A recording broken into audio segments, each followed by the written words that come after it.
very Enjoy. much. I'm Thank you. looking forward. I'm not sure how to switch it off. There we go. Yeah, I don't know either. It's the first time it's with you, so now I have to go People find know that those. you can buy books afterwards. Yeah, I think it's good. All right, are we ready to start? Simon, should we start? Yeah. Ready to start? Who is he? Simon, he'll introduce himself. Yeah. Hi, good evening, everybody. Welcome to the museum. Some of you may know me, some of you don't, so I'll start by introducing myself. Is this on? Can you hear me? Yeah, I think so. Musical accompaniment. My name is Simon Nemtsov, and I'm a biologist, a wildlife ecologist, and I'm really excited because for a few years I've been waiting for this moment.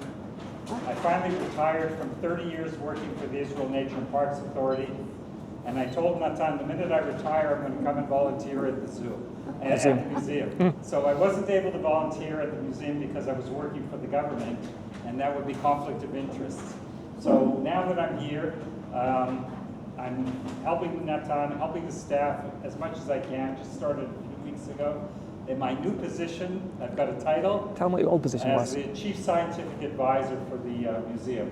So Say what your old position was. my old position. Okay, so for 30 years I worked for the Nature and Parks Authority, which is the government authority in Hebrew, Reshut HaTeva VaGanim. And for 17 years I worked on wildlife management issues.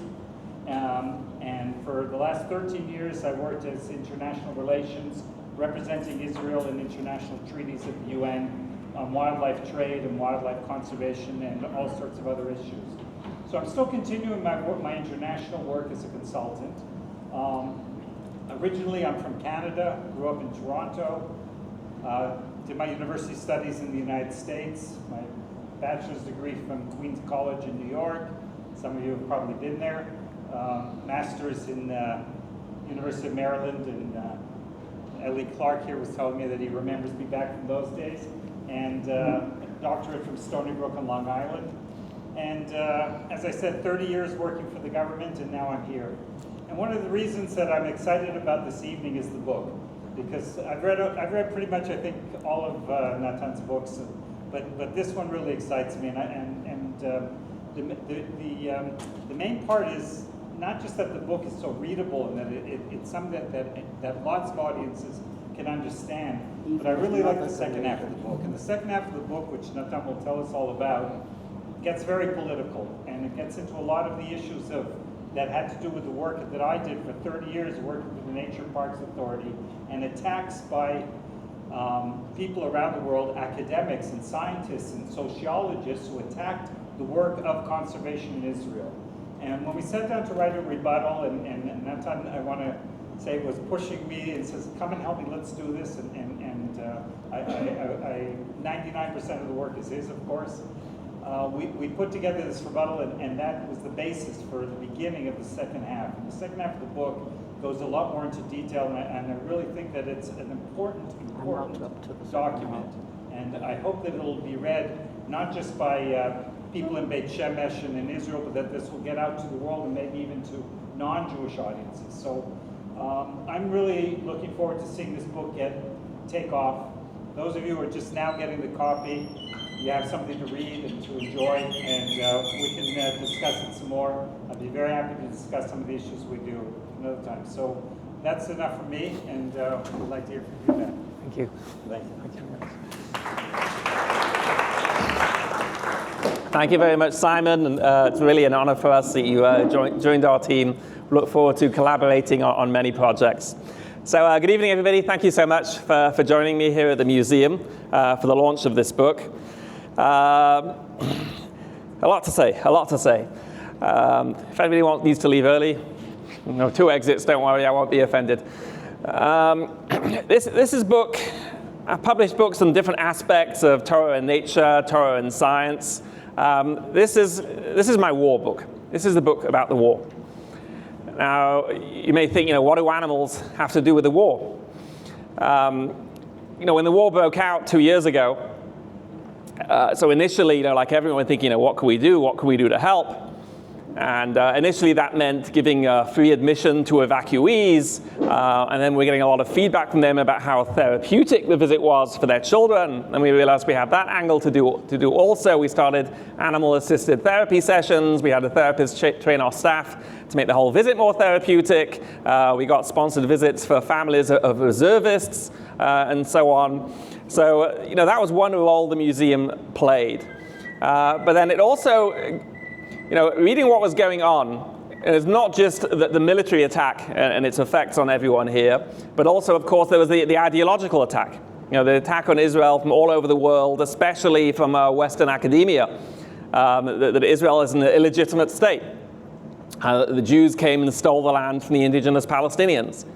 And I realized, wow, this is my "is there a doctor on the plane" moment. This is something that we actually we are uniquely positioned to address. Now you may think, well, what on earth do animals have to do with that? So hopefully it all will become clear. But to begin with, let's turn the clock back a bit. We're just towards the end of celebrating our 10th anniversary year of the museum. We've had nearly 250,000 visitors since we opened just over 10 years ago. And reflecting back on how it started and how it changed. When the museum started, so, I had all these interesting insights about animals and Torah and the connection between them, ideas for different exhibits, and, put it together in that small venue in Bet Shemesh. But there was no real, overarching theme. There was a lot of different insights, how you identify this animal, and Niflat Habayre, the wonders of creation, and Kashrut, and this and that. A lot of disconnected points, all about connecting Torah with animals. But as the museum developed, and in particular, as I was working on my doctorate in Bar Ilan and Jewish history, which I did on the topic of a history of rabbinic encounters with zoology, not a very crowded field. And my dissertation advisor, Professor David Malkiel, he pointed out to me that in all these different topics I was discussing, I was basically analyzing various prior rabbinic works on Torah and zoology. And my advisor, David Malkiel, with a very broad perspective, he said to me, look, you keep on coming back to the same point in different ways. And I realized that too with the museum, there was a single point that kind of kept coming up. And that was what helped me develop an overarching theme, an overarching message for the museum, which when we moved to this new building 5 years ago, really organized the museum much more around the theme. And this room, the auditorium, which for those who've been in the tour will know, this serves as the introduction for the whole tour. This auditorium is based around that theme. And that theme is, it starts off when we ask our visitors about the animal in the corner up there, which is a lemur, right? Where are lemurs mentioned in Tanakh? And the answer to that is, Vayedaber Hashem el Moshe lemur. Right? No, lemurs are not in Tanakh, nor are kangaroos or tigers or zebras. And we ask the visitors, what do all these animals have in common, which would explain why they're not in Tanakh? And some people get it straight away. Some people don't. What is the answer? They're not from this part of the world. Right? As you see in that map of the world that I prepared, together with the help of my son Ashi, we had a lot of fun working on that map together. And different parts of the world have different animals. And that is called the idea of that's geography. And that is the key point. Biblical natural history, the whole field of study of animals of Tanakh, identifying them and looking at their roles in culture, over history and so on, it all comes down to geography. Geography is the fundamental organizing principle. And that's something which nobody realized. It was until quite relatively recently in human history, people figured that whatever animals they see around them, or the same animals pretty much, that everyone sees around them, right? And if you're, they knew there's the occasional wild and wonderful thing that comes from far away, but basically people figured that basically whatever they see around them, it's the same animals everywhere. Only once America was discovered, and then especially Australia, where the wildlife was completely different, Australia has crazy stuff, then people realized that, started looking at everything more carefully and realized that, different parts of the world have very different animals. But still, the ramifications of that for Torah were still often not appreciated. And even great scholars, you have wonderful works like Rabbi Ari Kaplan's Living Torah. It's a wonderful commentary in the Chumash. But when he's identifying the animals, he's quoting different authorities without paying any attention to where did these authorities live and what animals did they have access to. And this really becomes the fundamental organizing principle of biblical natural history. Now, we mentioned how it's not necessarily the animals of Tanakh, it's not necessarily the animals of Israel today. Today we have invasive species, and there are some animals that lived in Tanakh in biblical times that were now extinct. There were a couple of animals that were imported, like Shlomo HaMelech had elephant tusks and monkeys and peacocks imported to decorate his palace. But by and large, the animals of Eretz Yisrael are the animals that are indigenous to Eretz Yisrael. And that has ramifications for identifying them. So, for example, if you take an animal like the nesher, which is so commonly translated as eagle, but you realize that can't be, right? Because there are pasukim which describe the nesher as being bald. Right? Eagles are not bald. Even the bald eagle, lovely head of hair, jealous of him, just has white feathers in his head. Right? And plus the nesher is described as feeding on carrion and dead animals. Eagles usually take live prey. So which bird is bald and feeds on carrion? It's the griffin vulture. Right, so nesher is the griffin vulture, not the eagle, and the same is true for so many other animals. The tzvi. What's a tzvi? Ask any American what's a tzvi, they'll say deer. But it's not. It can't be. Because the Gemara says that the horns of a tzvi are not branched. And the horns of a deer are branched. So Rashi there says it must be that what we call a tzvi is not the tzvi of the Torah. So what is the tzvi of the Torah? The gazelle. Right, which does not have branched horns. And there's case after case, the shafan being the hyrax and not the rabbit. Right? All these misidentifications which happened. And that has to do with the fact that the animals of Tanakh are the animals of Eretz Yisrael. And what happened is when people were exiled, when we were exiled from Israel, when we went to Europe, right, they had different animals. Europe didn't have any gazelles, but had a very lot of deer. So the name Tzvi was transferred from the gazelle to the deer. In Ashkenaz, they didn't have any griffin vultures. It was the eagle that was the king of birds. So the name Nesher, it got transferred. In Sfard, in Spain, they had griffin vultures. So Ramban, who was from Spain, he correctly identified the Nesher. But it was the Ashkenazim who won out, and therefore that's why the eagle became the dominant translation for the Nesher. And that's a phenomenon that happened again and again. But clearing up these mistranslations, which all have to do with geography, right? With understanding that it's a result of the exile, that we made these mistranslations. That was kind of one way of framing it, and there were other things that happened like that too. For example, the kazayas, right? On Seder night, when there's a mitzvah to eat matzah, and like all mitzvahs, there's a minimum requisite requirement. What is it? The kazayas. How big is a kazayas? Some absolutely gigantic quantity. No, so a couple of years ago, I did a deep dive into the topic, and I realized that a kazayas, I came up with a controversial idea that a kazayas is about the size of an olive. Shocking. But then the question was, if it's really an olive, then why does everyone think it's these huge amounts? So I had a hypothesis, which is that it's because it was very interesting. I looked into it, and all these authorities coming up with huge sizes for an olive.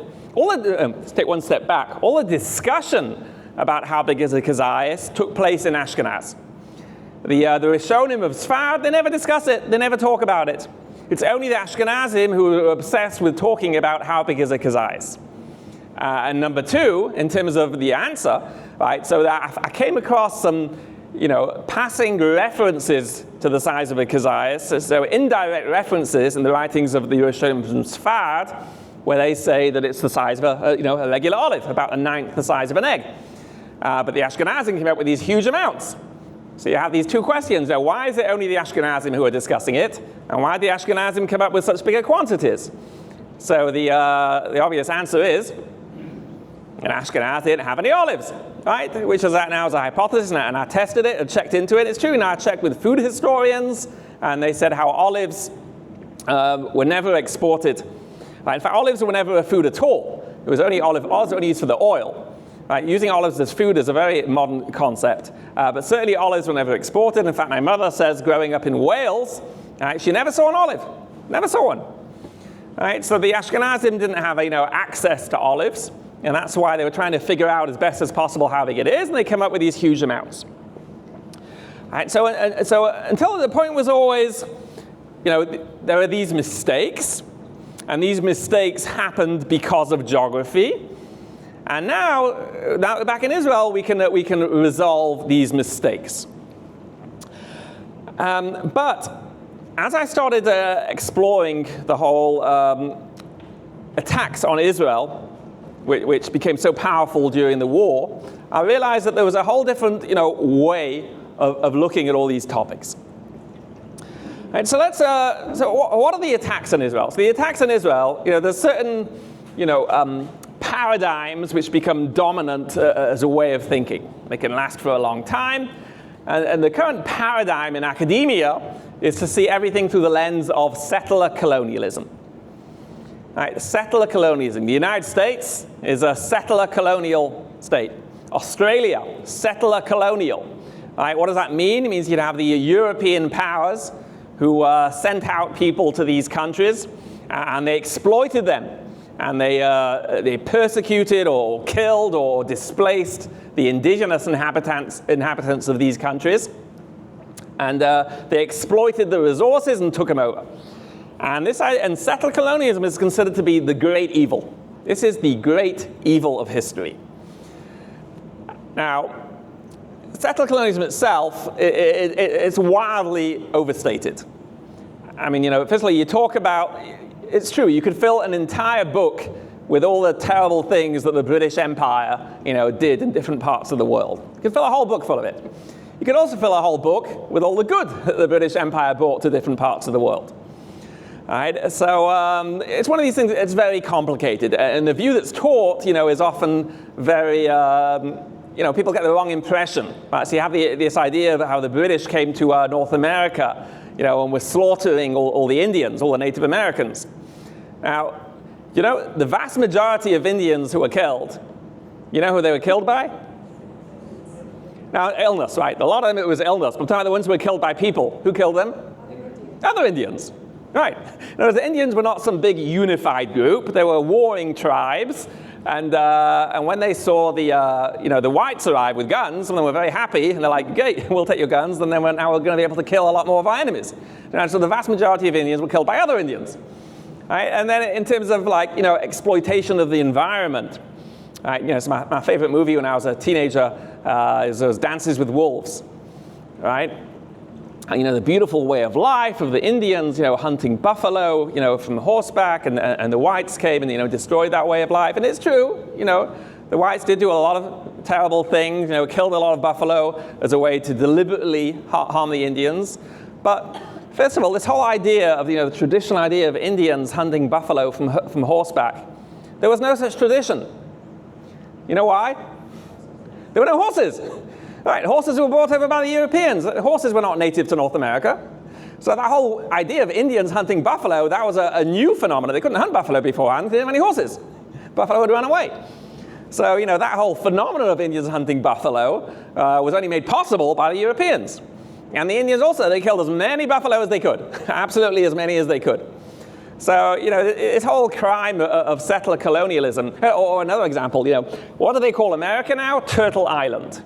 Right? They say it's disrespectful to call it America, because again, that's it's settler colonial violence against the indigenous people of the land. They had their own name for it. They didn't call it America. They called it Turtle Island. But again, this is a gross distortion. No, there was one tribe who called it Turtle Island, and the other tribes had whole different names for it. And the tribes that became dominant because they'd killed everyone else. Right? So, every country just becomes what it is because somebody steals it and takes it over from someone else. So, why is it any more illegitimate when Europeans conquer land from Native Americans than when one Native American tribe conquers land from other Native Americans? So the whole settler colonial paradigm itself as a way of delegitimizing countries like North America and Australia is very, very problematic. But even just taking it as it is, the idea of putting Israel into this framework is especially problematic. And there's lots of reasons. Some of them are more obvious and less obvious. One obvious thing is that it's not like Jews were sent here by some empire, to bring back resources for the mother country. There was no empire sending the Jews here. Moreover, we came here not for opportunism, but because we need to survive, right? Because we were being absolutely massacred in Europe. We were desperate, right? We had nowhere else to go. After World War II, right? Hundreds of thousands of people languishing in DP camps. My late mother-in-law, born in a DP camp. So she had a relative in America who helped bring her out there, but a lot of people, they were stuck. They had nowhere to go. So a lot of it was about survival. It wasn't about exploitation. It was about survival. But it's not as though the Jews picked, any random country to come to. They picked the country that we had a connection to, right? The land of Israel.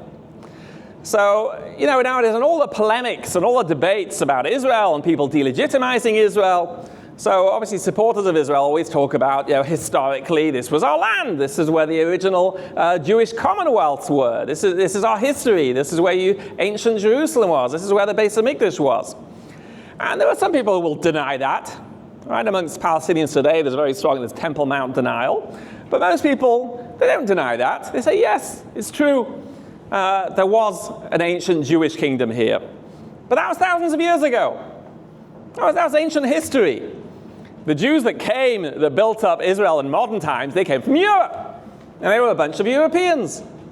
Right? They were European settler colonialists who came, and they stole the land from the indigenous Palestinians. And the idea of indigenousness is something that has tremendous romantic value. Like, again, if you think back to Dances with Wolves or to Avatar, the modern retelling of Dances with Wolves, right, it's the idea that the indigenous people are the ones who are really connected to the land in the most profound, even mystical way. Whereas when the white men come, or the earthlings in the case of Avatar, they're these greedy capitalists who are not in touch with nature. They're greedy urban capitalists who just exploit everything. And that's a charge that you'll find leveled against Israel, again and again and again, in so many different ways. You just look, the word, if you ever go into the cesspit of Twitter, you'll just see this phrase, settler colonial, used endlessly against Israel.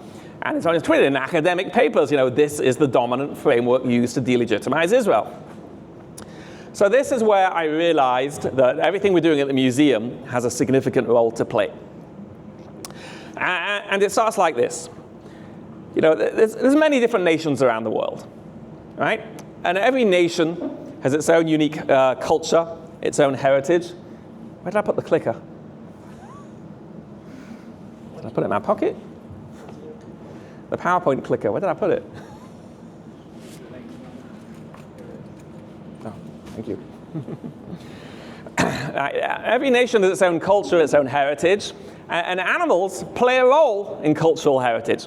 How do animals and plants too? How do animals and plants play a role in cultural heritage? They may have certain, symbolic significance. There may be special stories that people tell about them.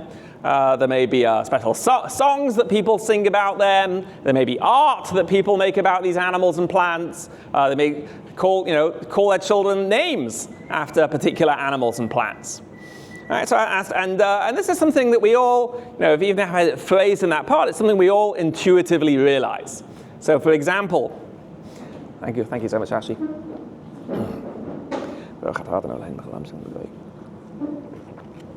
So, for example, my oldest daughter, who finished her army service last year, she's now in Peru, finally having her post-army vacation, and she sent me some pictures. One second, Ashley, can you get the light switch? Can you pass me the light switch?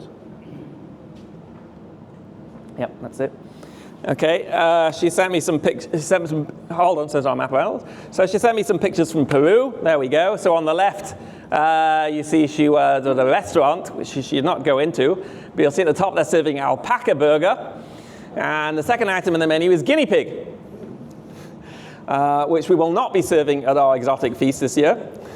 But those are the kinds of foods that make up the menu in South America, in Peru. And on the right, you see she was at I don't know what the other words mean. And then on the right, you see she was at a festival, and there she's meeting, was it an alpaca? No, it's a llama, right? She's meeting a llama, and obviously that's, very much part of South American culture. Okay, by the way, she sent some other pictures from that festival. Oops, sorry. There we go. Now, what is going on in that picture? I was shocked. I looked into it. Anyone know what's going on? Anyone ever heard of this?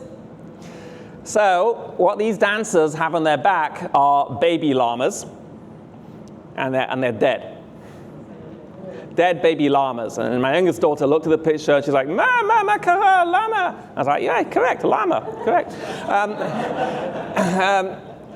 Now, why are they dead? Because in this culture, they have this custom that you get a dead baby llama, sometimes even an embryo, and you attach it to your front door to bring blessing upon the house. Peruvian mezuzah. And then, God forbid, you have a house fire, you have a burglary, what do? You check your llama, right? But we all recognize that, the llama, obviously, that is a key animal part of Peruvian culture, right? And you see how we started putting up this map of the world.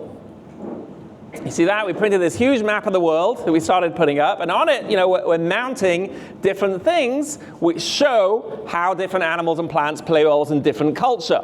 So if you look all the way up in Canada, we got a maple leaf there with a beaver. We got the U.S. presidential seal, a bald eagle. Right, down in Peru there, we have the woolly hat, right, made out of alpaca wool. Next to it actually is a keeper made by an enterprising Jew in South America, who called the brand of keepot yarmulkes. Yarmulkes. And in Africa, the art is going to have giraffes and lions. Arabia, it's camels that are part of the culture there. Go down to Australia on the right, there's a boomerang. Now, it's very far away, so you probably can't make out the picture of which animal is painted on the boomerang, but I bet you can guess what it is. It's a kangaroo, of course, absolutely. You go up to China and you get a fan from China that's going to have a tiger on it. And Avi was in Japan and he brought back a fan that has Japanese koi carp on it. Right, so it's an example of how the animals play roles in different cultures. Here's a little video on that topic that we prepared. Every nation in the world has its national animals. The animals that are part of its history, its heritage, its culture. If you're an Aboriginal tribesman in Australia and your national animals are koalas, kangaroos. If you're from one of the Native American tribes in Wyoming, like the Cheyenne or the Sioux, then the animals of your culture are bison, elk, wolverines. If you're an Alaska tribesman from Zimbabwe, the animals of your culture are elephants, rhinoceroses, and warthogs. If you're part of the Malico tribe in Costa Rica, the animals that are part of your culture are toucans, jaguars, and sloths. Okay, so you get the idea. We're still trying to figure out if I can use that video footage in our museum video. We try and be sensitive to all different sectors of the population that come visit the museum. So I'm not sure if that Malico tribesman is going to offend any sensitivities or not. But when I give the tour, which is not so often, usually we have guides, but sometimes I give the tour. So, I hold this up, I point out how my wife and I recently, to celebrate my 50th birthday, we went on a special vacation somewhere in the world. We went into the jungle, we met an indigenous tribe, and the tribesman helped me, or I helped him, make this carving of a toucan. We asked the visitors, where was I? And if you know about animals, it's not going to be Australia, it's not going to be Europe, it's not going to be Africa, it's not going to be Asia, it's not going to be North America, right? This was in Costa Rica, where that Malico tribesman over there, because, toucans are part of their culture. So, and then, we have this spectacular thing. This is a very dear friend of the museum, Larry Russack, presented us with this. This is a walrus tusk. A walrus tusk, and on it there's a carving of an indigenous tribe hunting whales with harpoons. Now, Larry didn't have to tell me where he got this from in order for me to know exactly where he got it from. Right, where did he get it from? What part of the world?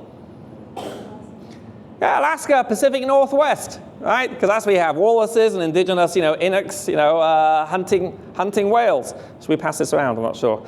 If you can promise to be very, very careful, or we can pass this around, but it's extremely valuable. All right. Very, very special thing that we don't, Okay, we're not going to pass it around. Yeah. So, this is something that's very intuitive, right? It was assuming that you know enough about animals that when you see any of this kinds of, of native art, then you can understand, you know exactly instantly, even if you're buying it on eBay or whatever, I know exactly what part of the world this was made in, I know the people who made it, you know a whole lot about the people who made it just by looking at the animals that are part of this art. So this is what happens when we turn this to Judaism. You look at the animals that are part of our culture. What are the animals that are part of of Jewish cultural heritage? It's not the gefilte fish and the chicken soup. In fact, in the whole of Tanakh, there's not a single mention of chickens. Why are there no chickens in Tanakh? Because they weren't invented yet. Right?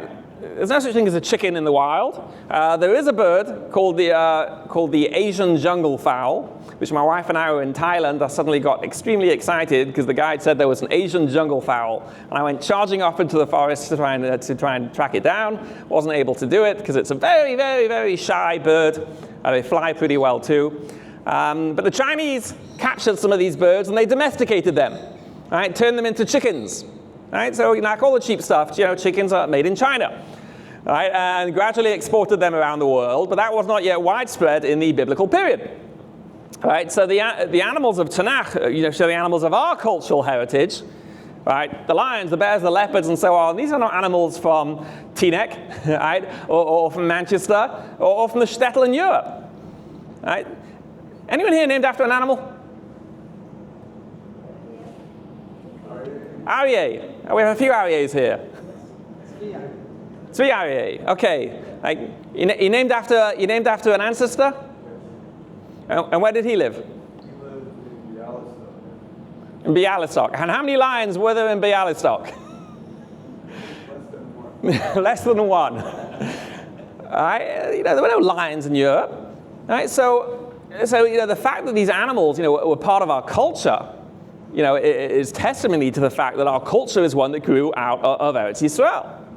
And it's not just about the historical reality, of thousands of years ago. It was about the ongoing tradition.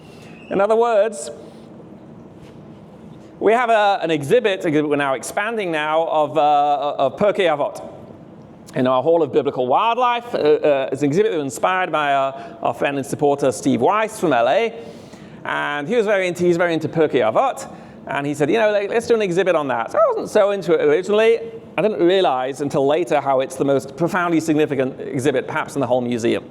So the mission in Pirkei Avot, Az Kanamer, Gibor Kari, Kal Kanesha, Ratz Katzvi, that mission has been illustrated more than anything else in Judaism.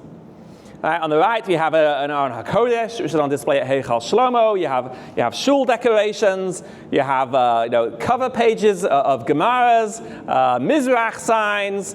Rosh Hashanah cards. Go back. Right, Simchas Torah flags. Right, all these things. But what's interesting is if you look at the animals, right? Often they did the wrong animal. Right, look at this. For a namer, they've got a tiger.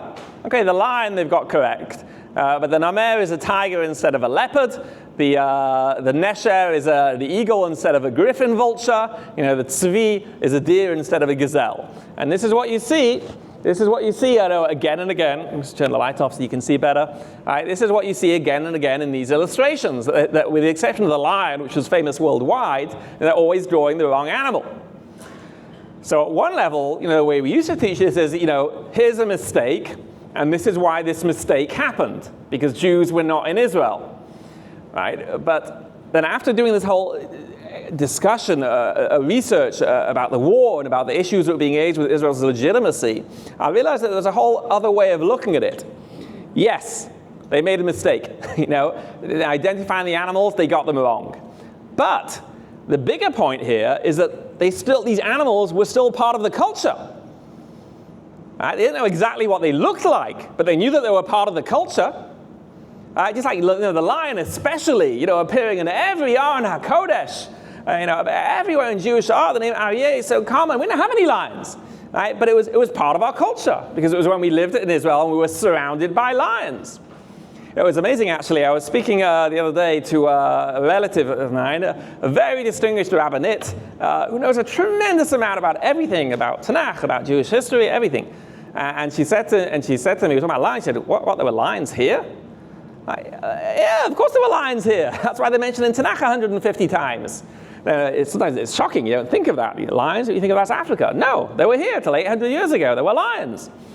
Right? And that's why it became such a fundamental part of our culture. That's why so many people are called Aryeh. That's why every shul has pictures of lions. And these animals too, the Namer, the Nesher, the Tzvi, we forgot what they looked like exactly, but they were still part of our culture. And that's with everything, the Kezias too. So you can look at it as, they got it wrong because they were in Europe, they didn't have access to olives. But also you can look at it as though, but still they were desperate to try and recreate what an olive is. It's not that they said, okay, forget measuring things in terms of olives, let's come up with a completely new unit of measurement. No, you want to use the olive as a unit of measurement, because that's one of the Shivat Haminim that Eretz Yisrael is praised with. And that's a fundamental part of our culture. So, the archaeology of Israel shows that we were here thousands of years ago.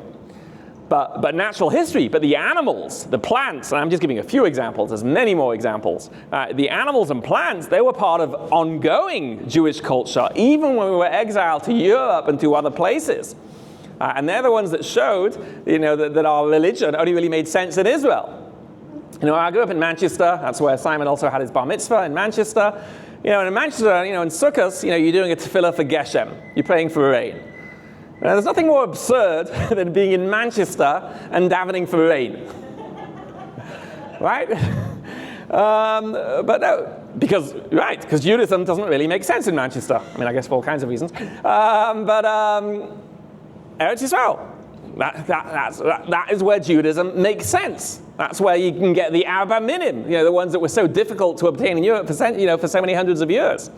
So, it's showing how all the animals and plants of Judaism, not just when we lived here in ancient Israel, but throughout the millennia of exile, were the animals and plants of Eretz Yisrael. And so many riddles are solved when you realize that. And, that's what showed how we always had this, deep, profound connection to the land of Israel. And it's something that's beautifully carried through even today. Right? When you think about, the symbolism that occurs, in today's, in the state of Israel, right? Going from left to right. So, hey, we have a little bit doctor here, right? We have a little bit doctor here, right? So it's the stork, right? You see them, they were flying overhead the other day. Every year, 500,000 storks fly over Israel on the migration route, right? The coin, a 10 shekel coin. What is that? That is a date palm. There's an amazing story about the date palm in the book. It is the most unbelievably inspirational story about dates and about the revival of Jewish dates. A restaurant will call itself Rimonim, right? We have the IDF unit starting from the top. My son's in Givati, and what's the Givati logo? Right, it's the foxes of Shimshon, which may not be foxes, it may be jackals, but the point is, it's that biblical symbolism from thousands of years ago carrying forward today. Right, Kfir, a lion, Samur, the tunnel division, right? That's the polecats that live here, that go down tunnels. At the bottom we have the Yael, the ibex, right? It's an IDF unit that navigates difficult terrain. Reshut HaTeva V'Haganim, again, we've got an ibex. Dar Yisrael, a leaping deer. Yeah. Maybe it's not a leaping deer. Maybe it's a deer lying dead. I don't know. Not moving. The Misrata Tairut, the spies with the grapes. I don't know. It seems a bit of a weird choice if you ask me, but whatever. The state of Israel. Look, the olive trees. Right? Mate Yehuda. It's the lion that's the symbol. The lion is also obviously the symbol of Jerusalem. All right? These are all symbols which were symbols in Jewish history for thousands of years. And they're carried through again in the state of history. And these are the things that attest to the timeless connection that the Jewish people had to the land of Israel. So that's the first half of the book. Then in the second half of the book, we get into more overtly political stuff, which is that, when I was preparing all this, and you look at the role, the cultural significance of different animals and plants in different cultures. So I figured, well, it's only fair. I have to do the same for the Palestinians. Right? So let's see, because there's all this claim that the Palestinians are the ones with the true indigenous connection to the land, and we're a bunch of European colonialists. So let's see, what the animals and plants that are part of their culture. Now, I have to spell out, this has nothing to do with political rights. In other words, this whole talk of indigenousness, it's a bit of a sham. Jews are not indigenous to North America, but no one's saying Jews should be white people. Like, white people are not indigenous to North America, but no one's saying they should be kicked out of North America. That's the whole thing. It's a bit of a sham, but because this is what people are obsessed with, this idea of being indigenous, and that's what's being used to delegitimize Israel, claiming that we have no right to be here because we're not indigenous, whereas the Palestinians are. And again, it's more than that. It's the whole mystical idea of being profoundly, intimately, timelessly connected to the land. So I wanted to see, how do these claims hold up? So starting with plants, so I saw that, there's one, and there's, again, there's academic papers written on this, right? Written on the cultural significance of different things from nature for the Palestinian people. So one of the major ones is the cactus, right? The Sabra cactus. Now we think of Sabra as being, Israelis. The Palestinians are very upset about that. They say it's cultural appropriation. They're not indigenous. Hold on.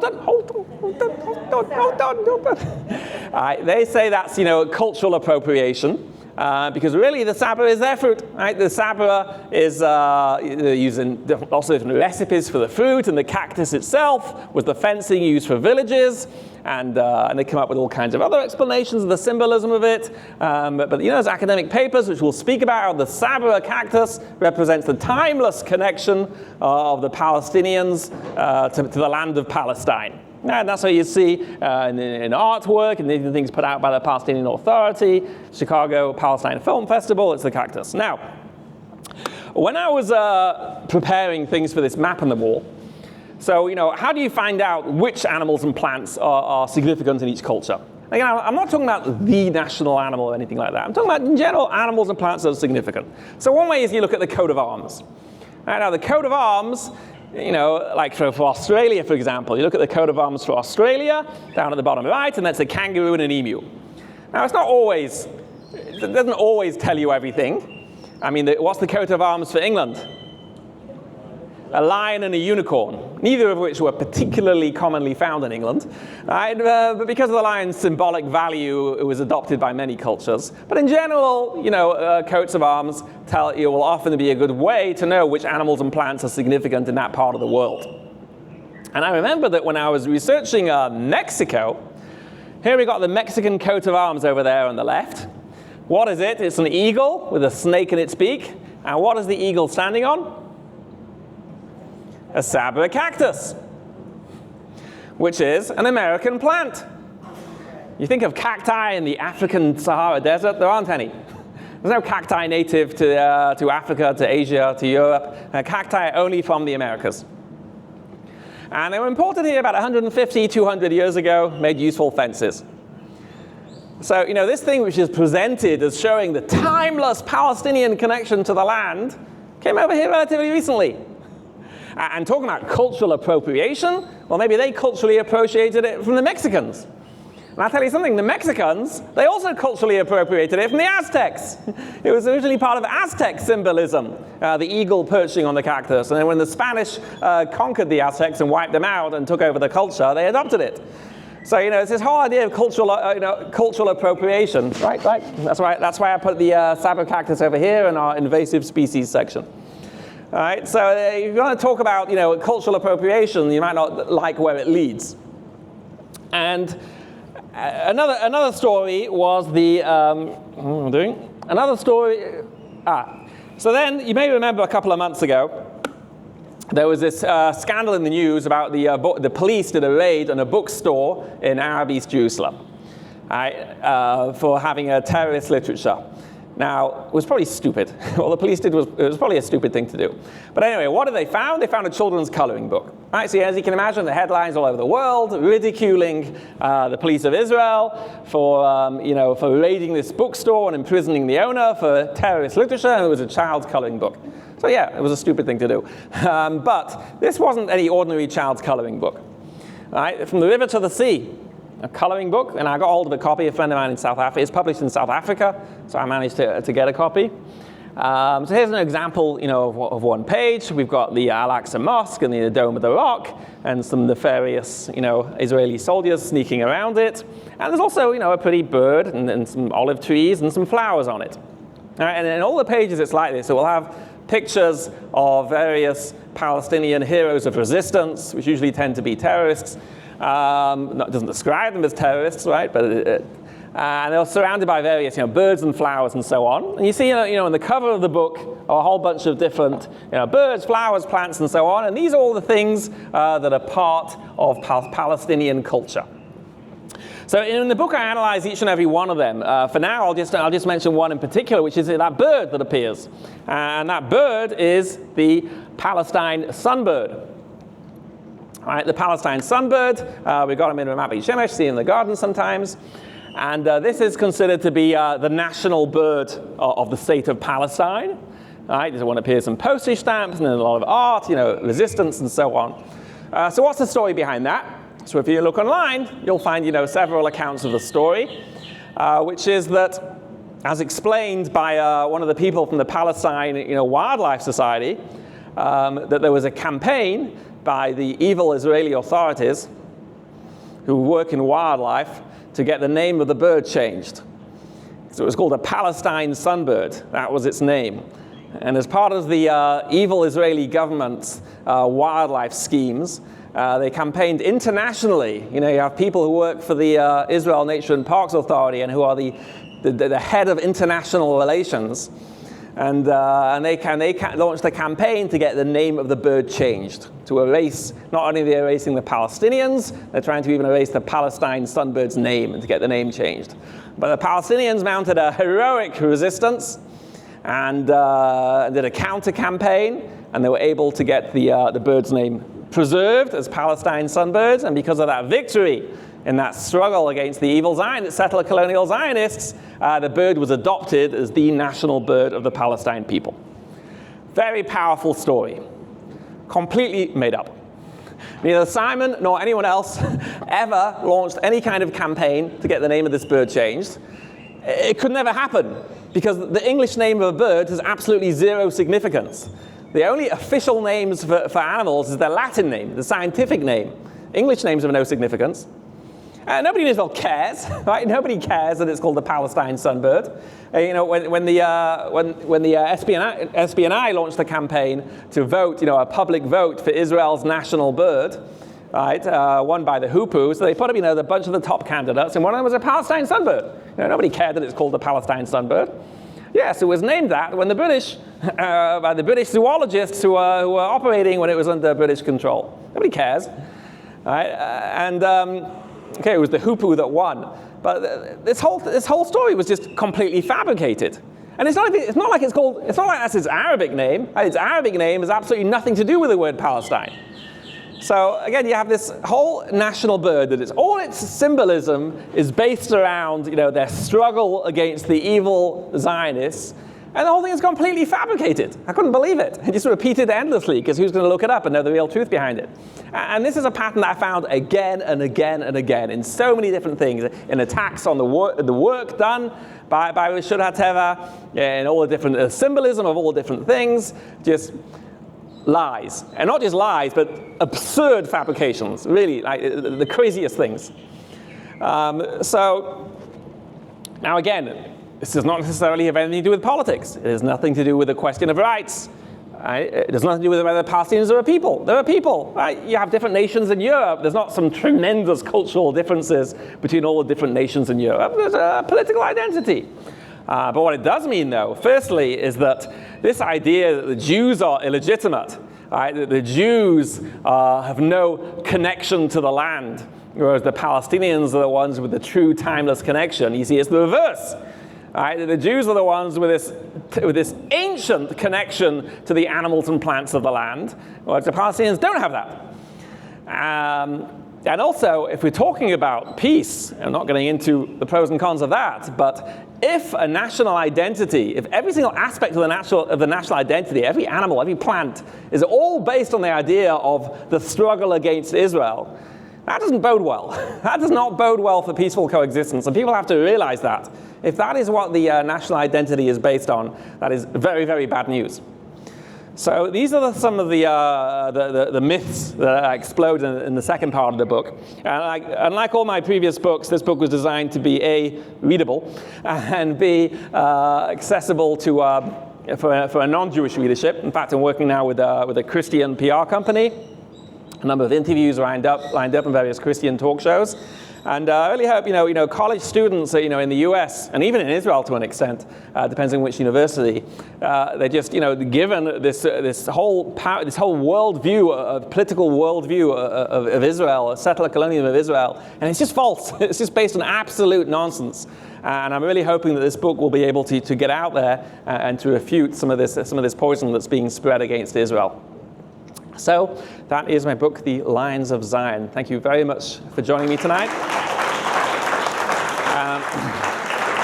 Thank you. The rest of the museum is now no longer open for viewing, but you're all invited to come back another time, book a tour, enjoy our tour experience. Books are available for purchase outside. I'll take maybe one or two questions. Yeah. Who put the Hebrew on the one stamp? Oh. The only one that has Hebrew says not Palestine. Right. Well, they want to show that they have some, that was their stamp, and they wanted to have some legitimacy. Yeah, there's a whole Al Jazeera documentary on those stamps. Any questions? Yeah, David.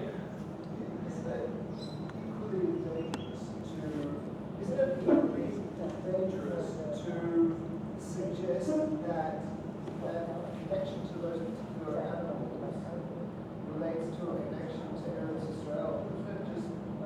Just as easily relate to the Levant or Mesopotamia? Okay. So yes, so it's not only, so Israel has a very, very unique combination of animals, right? Because Israel is at the intersection of Africa and Europe and Asia, there's a very, very unique combination. Now, it's not strictly limited to the borders of the state of Israel. I reckon most of those animals you could find pretty much, you go into Jordan, you go a bit north into Lebanon, yeah, biblical Israel. But still that ties us pretty much, it's not as though anyone's saying to the Jews, okay, you can have the state of Lebanon instead of the state of Israel. But where that does come into play is with the Palestinians, because of the plants and and spices and all these things that are part of Palestinian identity. So some of them, like the sabra, like the sunbird, are completely recently made up things with just in terms of their struggle with Israel. But other ones they'll talk about, like zatar, or olives, or these things, they're just generic for Levant. They're equally true in Lebanon and all these other countries. The whole Palestinian identity is a relatively new identity. Originally, it was just Levantine Arabs.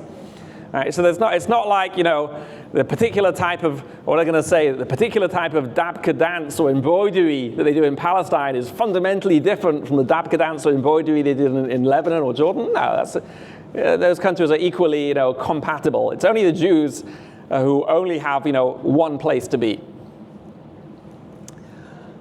Okay, thank you very much. All right. Can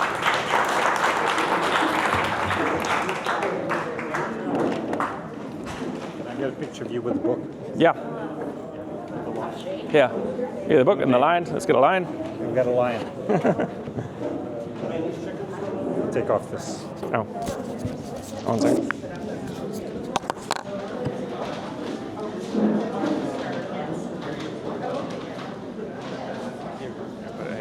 It's a little staged, but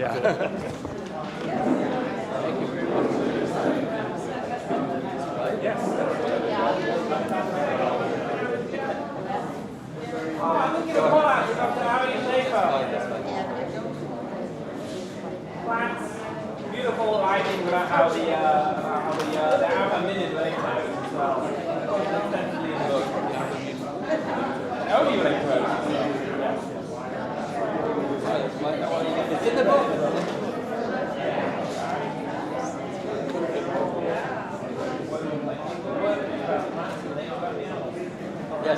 Thank you.